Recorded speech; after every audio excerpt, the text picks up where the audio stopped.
Bueno, mis hermanos, estamos de nuevo en nuestro estudio de la Confesión Bautista de Fe de 1689.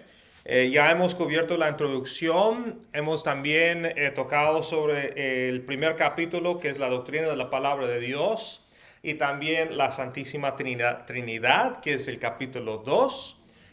Ambos están en nuestro canal de YouTube como Iglesia. Y esto nos lleva a nuestro texto de estudio hoy. Y dado que ha pasado ya un buen tiempo desde que estudiamos la confesión, quiero dejar claro que lo que estamos estudiando es la confesión de fe profesado por los bautistas reformados, que es decir, es una articulación o es una declaración de lo que creemos basado en lo que enseña la palabra de Dios.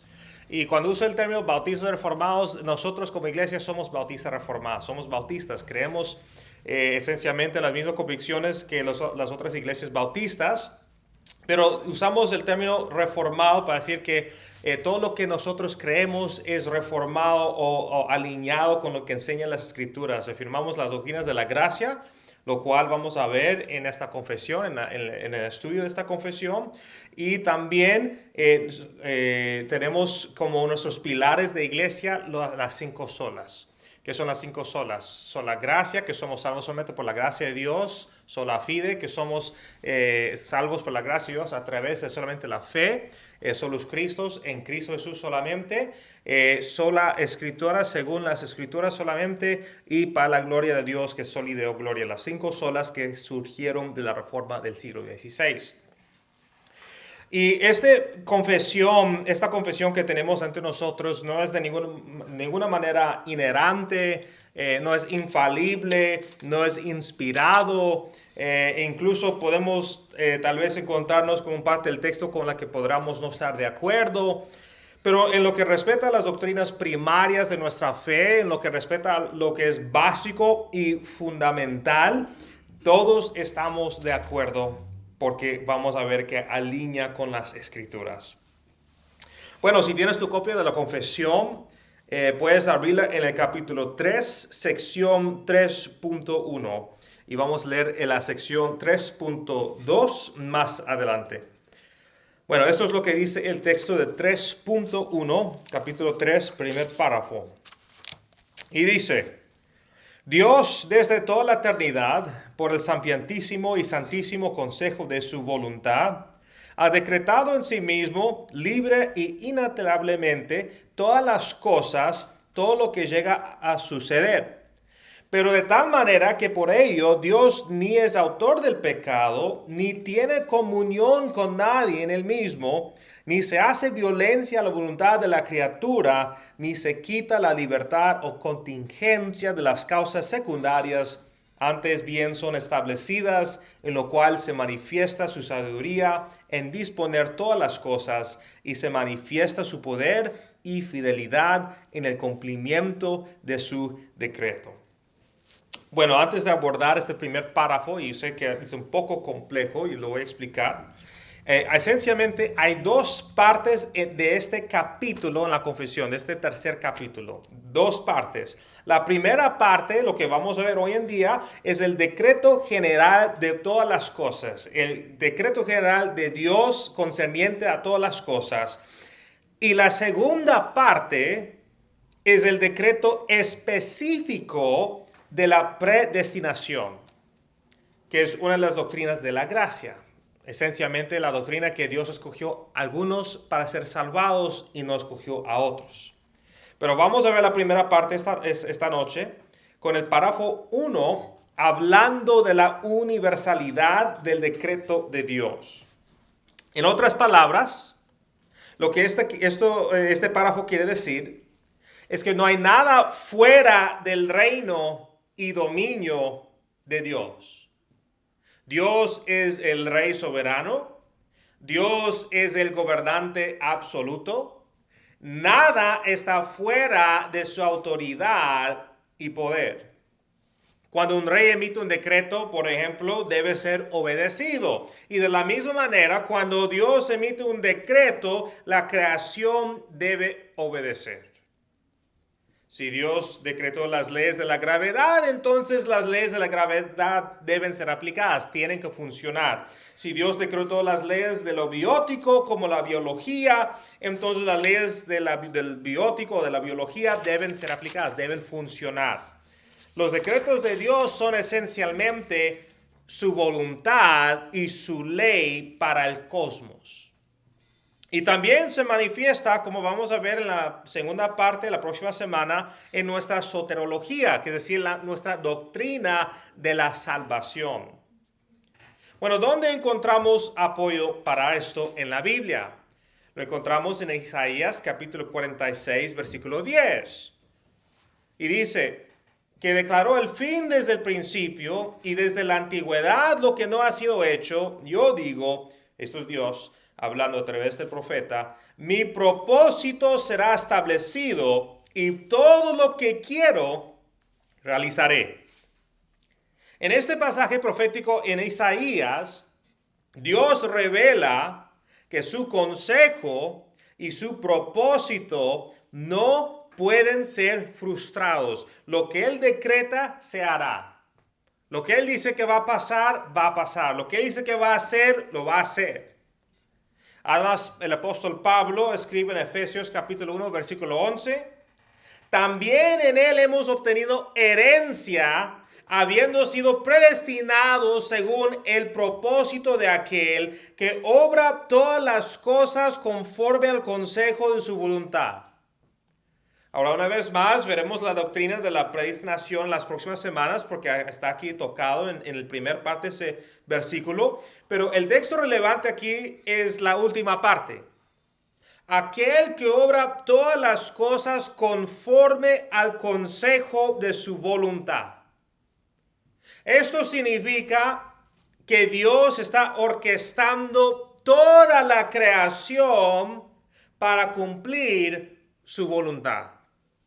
Todo lo que Dios ha decretado se hará.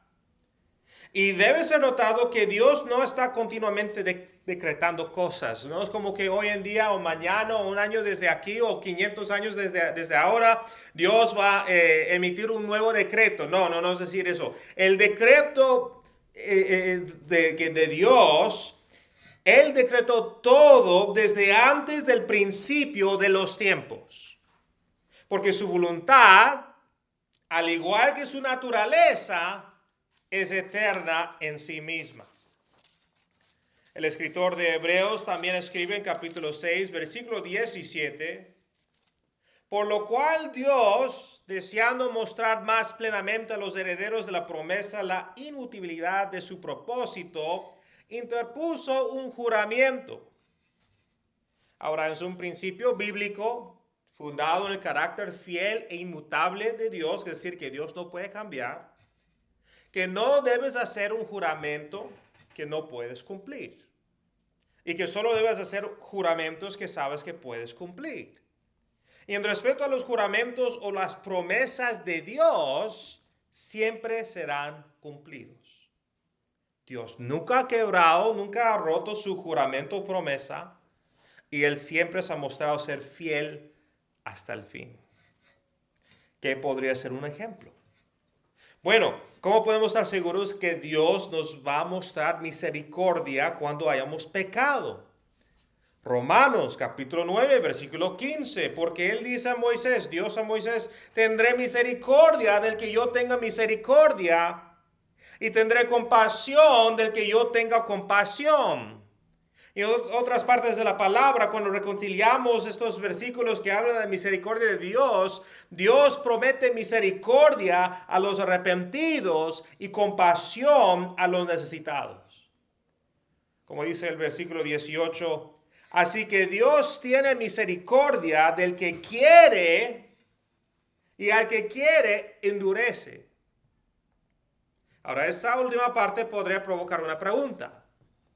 ¿Puede Dios endurecer corazones? ¿Puede Dios superar nuestra propia voluntad? Y esto nos lleva a la siguiente frase del primer párrafo de la confesión. Aunque es cierto que el decreto de Dios es universal, también está protegido en las Escrituras, tal como lo es en esta confesión. ¿Qué quiero decir?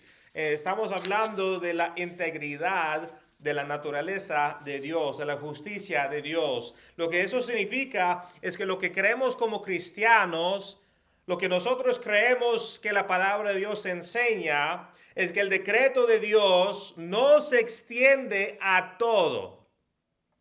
Por ejemplo, si alguien accidentalmente golpeara su dedo con un martillo, no sé si eso le ha pasado a uno, a veces me ha pasado solo una vez, pero no tan duro, me imagino la construcción mucho más peor. Dios no decretó específicamente que su dedo fuera martillado. Nosotros no creemos eso, la Biblia tampoco enseña eso. Del mismo modo, si alguien pecara, Dios no decretó específicamente que peques. Y eso es lo que quiere decir en la confesión con las palabras, de tal manera que por ello Dios ni es autor del pecado, ni tiene comunión con nadie en el mismo. Podrías pensar en el libro de Job, por ejemplo, y cuando Satanás desafió a Dios diciéndole que Job se volvería contra él si Job perdía lo que era más valioso para él. Y Dios permitió que Satanás afligiera a Job, robándole su riqueza, robándole sus hijos, robándole su salud, arruinando su matrimonio. Pero incluso entonces vemos en el libro que Job no se volvió contra de Dios. Y en esta historia del libro de Job, Dios no decretó estos males. Dios no conspiró con Satanás para hacerle estas cosas a Job. Dios permitió que sucediera, y podríamos entender esto como que Dios había decretado que permitiera que estas cosas ocurrieran, pero Él no fue el autor de todas esas calamidades ni la causa directa. Por eso que podemos ver a Satanás como tal vez una herramienta que Dios usa, pero lo que hace Satanás, Dios no es responsable por lo que Él hace. Satanás es esencialmente responsable por sus propios hechos o por sus propias obras. Tampoco Dios estaba tentando a Job en el libro de Job a rebelarse contra él. Santiago escribió en el primer capítulo, versículo 13, que nadie diga cuando es tentado, soy tentado por Dios. Porque Dios no puede ser tentado por el mal y Él mismo no tienta a nadie. En todo caso, Dios le estaba mostrando a Satanás en el libro de Job que Satanás no sabía nada y que pensó que podía ganar contra Dios y contra sus elegidos. Bueno, ¿qué tal la crucifixión de Jesús? Tal vez eso podría contradecir lo que estamos diciendo esta confesión y lo que encontramos en otras partes de la palabra. No decretó Dios que su Hijo vendría a morir por los pecados de su pueblo. No fue la crucifixión de Jesús la mayor injusticia de todo el mundo, dado que fue un hombre justo que murió como un criminal. Sí lo hizo, Dios decretó que su Hijo vendría a morir, pero Dios no es responsable de la crucifixión del Hijo. La responsabilidad recae en el concilio judío, sobre los romanos, el rey Herodes, Judas Iscariote, etc. Todos los hombres malvados que crucificaron a Jesús son responsables por esas obras malvadas. Dios mismo no crucificó a su Hijo, aunque sí decretó su sacrificio redentor. Entonces puedes comenzar a discernir que hay una distinción, que Dios puede orquestar algunos eventos porque Él no es la causa de todos los eventos.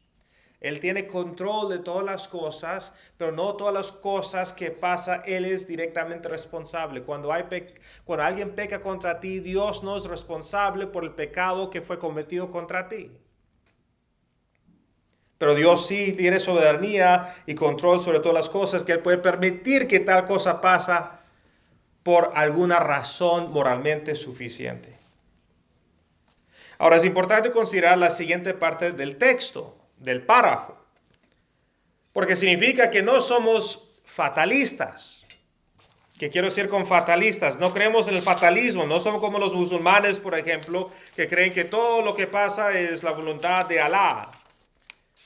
Entonces, si llueve es la voluntad de Alá, si alguien te trata bien es la voluntad de Alá, si te martillas el dedo es la voluntad de Alá, etcétera, etcétera. ¿Qué es el fatalismo? El fatalismo es la creencia de que todo, no algunos, pero todos los eventos que pasan en nuestra realidad están predeterminados y por lo tanto son inevitables. Si me golpeé el dedo del pie, por ejemplo, y dije que era porque Dios lo había decretado, porque es la voluntad de Dios y por lo tanto no había forma de evitarlo, entonces eso es fatalismo. Si robo a un amigo y digo que es porque Dios lo había decretado, porque es la voluntad de Dios que pasara y que no había nada más que pudiera hacer, eso también es fatalismo. Decir que cada detalle minucioso que se despliegue o que ocurre en nuestra realidad creada es un decreto de Dios, es fatalismo. No somos máquinas biológicas atadas por una programación trascendente. No somos software instalado en una computadora biológica. Los robots solo pueden hacer lo que están programados a hacer y no tienen la libertad de elección, de elegir a lo que podríamos llamar libre albedrío.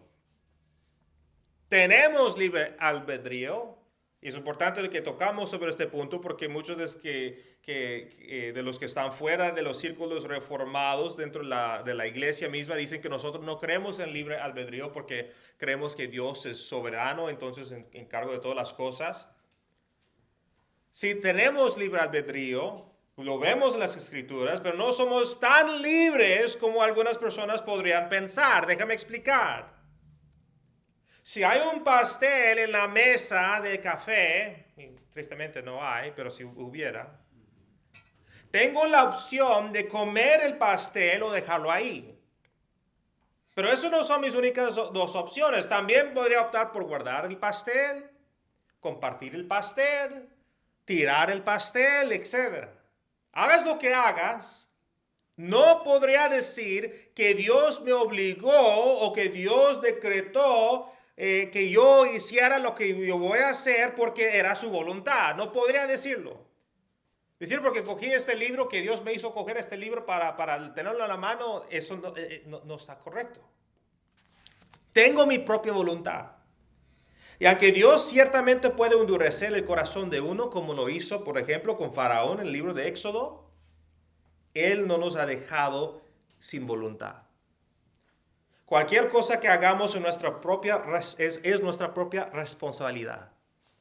Cada pecado que cometemos es nuestra responsabilidad. Tenemos que rendir cuentas por esos pecados. Y no podemos decir que es la culpa de Dios. Pero nuestra voluntad, nuestra libre albedrío puede ser limitada. De hecho, a menudo es limitada. Nuestra voluntad no es totalmente libre en el sentido de que soy mi propio soberano. Porque hay personas que dicen, bueno, yo tengo libre albedrío, Dios no puede violar mi voluntad, no puede ir en contra de mi voluntad, no puede superar mi voluntad. Yo soy totalmente libre. Pero afirmar el libre albedrío total es decir que no estoy sujeto a Dios. Estamos diciendo Dios no es soberano, yo soy el soberano. Porque si Dios quiere hacer algo y yo quiero hacer otra cosa y no lo voy a dejar que Dios lo haga porque yo tengo mi voluntad, estoy diciendo que yo soy más poderoso que Dios. Pero la Biblia revela que Dios es el soberano, Dios es el que tiene toda la autoridad. Y por lo tanto nuestras voluntades como seres creados están sujetas a su voluntad. ¿Por qué? Porque Dios es rey. Imagina un reino literal donde hay un siervo y un rey con el tiempo medieval. Al serviente se le permite vivir como le plazca en su aldea. Elige si quiere ser agricultor, pastor de ovejas o comerciante, y si quiere tal vez tomar una esposa. Pero siendo un siervo dentro del dominio del rey, Si el rey emitiera un decreto, por ejemplo, que todos deben pagar impuestos, o que se deben seguir las leyes morales, las leyes de ese reino, el sirviente debe cumplir, tiene que obedecer. Puede optar de no cumplir, por no cumplir. Por supuesto que podría optar por no cumplirlo, pero no estaría libre de las consecuencias que seguirían. ¿Por qué? Porque está sujeto a la autoridad del rey. De manera similar estamos sujetos a la autoridad de Dios. Y si el rey en ese caso podría o quisiera obligar al sirviente a hacer algo, lo podría hacer. ¿Por qué? Porque tiene la autoridad para hacerlo. ¿Cuál es otra forma en que nuestro libre albedrío es limitado? Bueno, considere, por ejemplo, al incrédulo, a la persona que no cree en Dios, que no ha sido regenerado, que no ha recibido la salvación de Cristo y que no ha sido transformado por el Espíritu. El incrédulo tiene la misma libertad de elección, es decir, el libre albedrío que nosotros como cristianos. Pero la diferencia que nos distingue es que su voluntad permanece esclavizada. ¿A qué? A su naturaleza pecaminosa. No pueden elegir vivir vidas santas porque su naturaleza pecaminosa los impulsa a hacer lo contrario. Si te sientes con alguien que dice que es un cristiano y te sientes con alguien que dice que no es un cristiano y haces una lista de todas las buenas obras que deberían mostrar como frutos en su vida de justicia, y pides a los dos que viven de tal manera y lo observas por un mes, unos meses, un año completo y lo comparas, vas a ver que el que no es cristiano no refleja esas obras de justicia, de bondad, de lo que encontramos en la palabra, como lo muestra el cristiano. ¿Por qué? Porque el que está fuera de Cristo, el que no ha sido rescatado de su estado pecaminoso, está esclavizado a su naturaleza pecaminosa. Entonces tiene el libre albedrío, pero ese libre albedrío está esclavizado. Mientras que cuando el Espíritu Santo toca el corazón del incrédulo al escuchar el Evangelio y trae vida espiritual a su corazón muerto, y lo libera del poder del pecado, a esa persona se le da la libertad restaurada para elegir hacer lo que es correcto ante los ojos de Dios.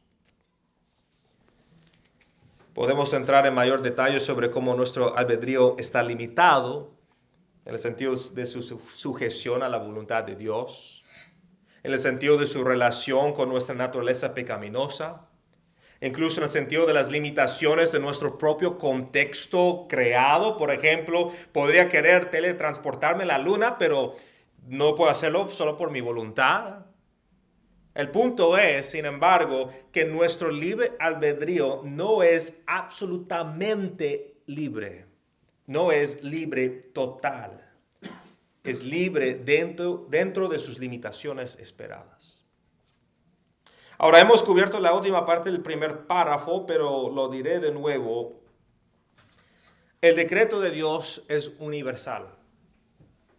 Y su decreto es su voluntad y su ley expresada para la creación. Y en su sabiduría divina, Él orquesta todas las cosas hacia el poder y la fidelidad de cumplir su voluntad. En otras palabras, la voluntad de Dios, el propósito de Dios se cumplirá según su tiempo señalado. Tenemos que entender el mundo que vivimos hoy, el universo que tenemos hoy no es un universo de caos, no es un universo que salió de la probabilidad, de la chance, esencialmente no estamos en un universo sin sentido, sin significado, sin propósito. Dios desde el principio hasta el fin de los tiempos está orquestando todo porque todo tiene un significado. Hay una gran historia que se está desplegándose, que empezó con la creación, después siguió la caída y estamos viendo la redención, empezando con lo que Jesús hizo en la cruz, y ahora a medida que el Espíritu Santo está aplicando el trabajo de Cristo al corazón humano, y veremos la restauración de todas las cosas al final. Dios ha decretado todas estas cosas. Y eso es algo que nos distingue de los otros religiosos, de las otras religiones del mundo. Vamos a leer ahora el segundo párrafo de nuestra confesión, porque amplia y aclara aún más el contenido del primer párrafo, en el que dice: aunque Dios sabe todo, esta es sección 3.2, aunque Dios sabe todo lo que podría o puede llegar a suceder en todas las condiciones que se pueden suponer, aún así, nada decretado porque lo previera como futuro o como aquello que llegaría a suceder en tales condiciones. ¿Qué significa esto? Significa que el decreto de Dios es incondicional. En otras palabras, Dios no hizo sus decretos porque vio ciertos futuros y por lo tanto decidió responder o reaccionar a esas condiciones. Hay cristianos o teólogos que creen que Dios tiene el conocimiento de lo que podría pasar en el futuro y pasan algunos eventos, y cuando algunos eventos pasan, entonces el futuro cambia y Dios ya lo sabe, y entonces Dios reacciona a esos cambios y Dios está en control de ese modo de la historia. Es como que todavía está decretando cosas, como un Dios que estuviera todavía manipulando las cosas. Dios no es un ser que está sujeto al tiempo y a la realidad creada, y que está tratando de manipular el tiempo y la realidad. Es algo que tenemos que entender. Dios está fuera del tiempo. El tiempo que está pasando, los segundos, los minutos, las horas, los meses, los años, eso es algo creado. Dios no está dentro del tiempo y el espacio creado. Dios está fuera de eso. Dios creó el tiempo. Es por eso que antes del principio no había tiempo, pero Dios existía. Eso es la eternidad. Nosotros no tenemos eso muy bien porque estamos dentro del tiempo. Pero ¿cómo podemos saber que el tiempo no es igual en todas las partes? Pues hay un concepto que fue explorado en una película que se llama Interstellar, en que unos astronautas estaban visitando un planeta y ese planeta estaba cerca de un hoyo negro, y el hoyo negro distorsionaba la gravedad de todo lo que estaba cerca, y de hecho es cierto, según los descubrimientos y hallazgos científicos, que cuando hay un tipo de distorsión de gravedad, tiempo puede pasar más rápido ahí que en otras partes, o más lento. Y en la película muestran que estaban ahí como una media hora tal vez, pero el tiempo de la Tierra pasó ya como 60 años por ahí. Entonces, ¿qué significa? Que el tiempo no es constante en todo el universo. El tiempo fue algo creado. Fue algo creado por Dios, y Dios no está sujeto al tiempo. Dios no está sujeto a la realidad creada. Dios entonces sabe lo que sucederá en la realidad, no porque tiene un conocimiento del futuro, aunque sí, claramente sí lo tiene, pero no solamente por eso, porque Él lo ha decretado desde el principio. Él ya ha dicho cuáles civilizaciones se van a levantar y cuáles se van a caer. Él ya ha decidido quiénes van a subir en poder y quiénes van a ser destrozados. Él es soberano sobre el tiempo y la realidad creada, y su decreto, por lo tanto, es eterno, así como su naturaleza. Su llamado a algunos a la salvación, por ejemplo, no es por algo que hayan dicho o hecho, o por algo más que haya ocurrido en la creación, es porque Él lo decretó. Cuando escogió a Abraham, que iba a ser el padre de Israel, el patriarca de Israel, Él no lo escogió porque era un hombre justo, no, vino de una tierra pagana, donde adoraban a ídolos paganos. Él no lo escogió porque era lo más bello, porque era lo más justo, porque él era más bueno. No, Él no lo escogió simplemente porque Él lo decretó, y era por su gracia. Israel fue apartado de las naciones, no porque eran especiales, porque Dios muy bien podría entonces apartar a Egipto, a Babilonia, a cualquier nación, la verdad. Pero Dios escogió a Israel en el Antiguo Testamento. ¿Por qué? Porque Él lo ha decretado, y simplemente porque ha sido por su gracia. No es por ninguna razón intrínseca de los judíos o de Israel. Como Pablo escribió en Romanos capítulo 9, versículo 11, porque cuando aún no habían nacido y no habían hecho nada, ni bueno ni malo, para que el propósito de Dios conforme a su elección permaneciera, no por las obras, sino por aquel que llama. Y eso es algo que veremos más a fondo cuando estudiemos la doctrina de la predestinación la próxima semana. Ahora tenemos todavía un poco de tiempo y había una sección que quería ampliar un poco más sobre el decreto de Dios en lo que se refiere a las leyes en nuestra realidad creada. Pero les advierto que es una sección un poco más avanzada, entonces si no capturas todo, hay partes que sí vas a poder capturar, y si quieres conocer un poco más, hay un libro que le puedo recomendar de antemano, que se llama, esta es la filosofía de Herman Dooyeweerd, no es tanto del filósofo mismo, es un cristiano, es más bien sobre la filosofía cristiana que él ha desarrollado basándose en la cosmovisión cristiana, pero llegaremos a ese punto.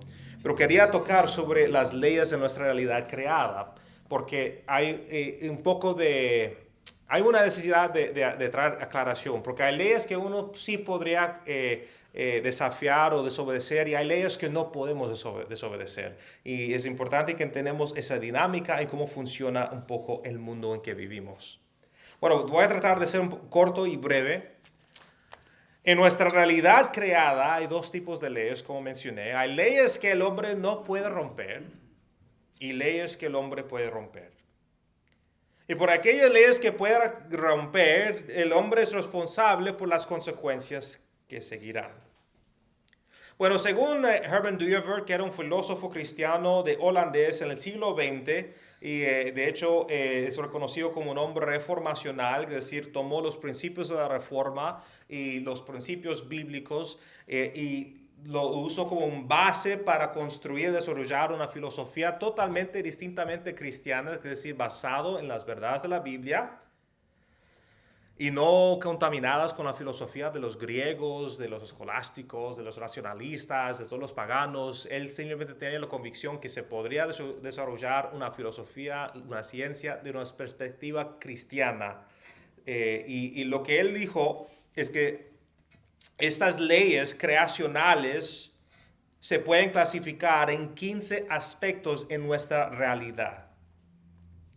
Hay el aritmético, que es como el aspecto numérico o cuantitativo, el aspecto espacial o geométrico, el aspecto cinemática, que es movimiento, el aspecto físico, que es energético, el aspecto biótico, el aspecto psíquico, sensible, perceptivo, el aspecto analítico o lógico, el aspecto histórico o formativo, el aspecto lingual, después social, económico, estético, jurídico, ético, y el final pístical, que es esencialmente, o pístico, la fe.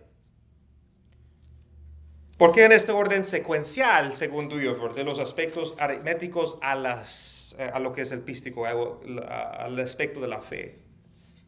Bueno, la respuesta que voy a dar, así como mucho de lo que estoy explicando ahora, no está explícitamente enseñada por las Escrituras, pero la palabra de Dios nunca fue destinada a ser un libro de textos sobre filosofía o cualquier de las ciencias naturales. No le vas a dar una Biblia a un científico para que pueda entonces de ahí saber cómo estudiar las moléculas. O no le vas a dar la Biblia a un cirujano para aprender cómo hacer cirugía de corazón. Pero la palabra inspirada, sin embargo, nos proporciona las verdades proposicionales necesarias o los parámetros intelectuales por las cuales podemos ver el mundo y entender las respectivas disciplinas, las respectivas ciencias. Y este es un tema totalmente independiente, pero no voy a salir del tema. Bueno, ¿por qué el orden secuencial de los aspectos o esferas de la ley o de estas leyes creacionales? Bueno, primero tenemos lo aritmético o lo numérico, porque es el más fundamental. Y lo que debe venir a la mente es la ciencia especial de las matemáticas. Y las matemáticas son fundamentales dado que no dependen de ninguna otra ciencia especial. Sin embargo, Las matemáticas nos llevan a lo espacial, al geométrico, el aquí, allá, entre, alrededor, etc.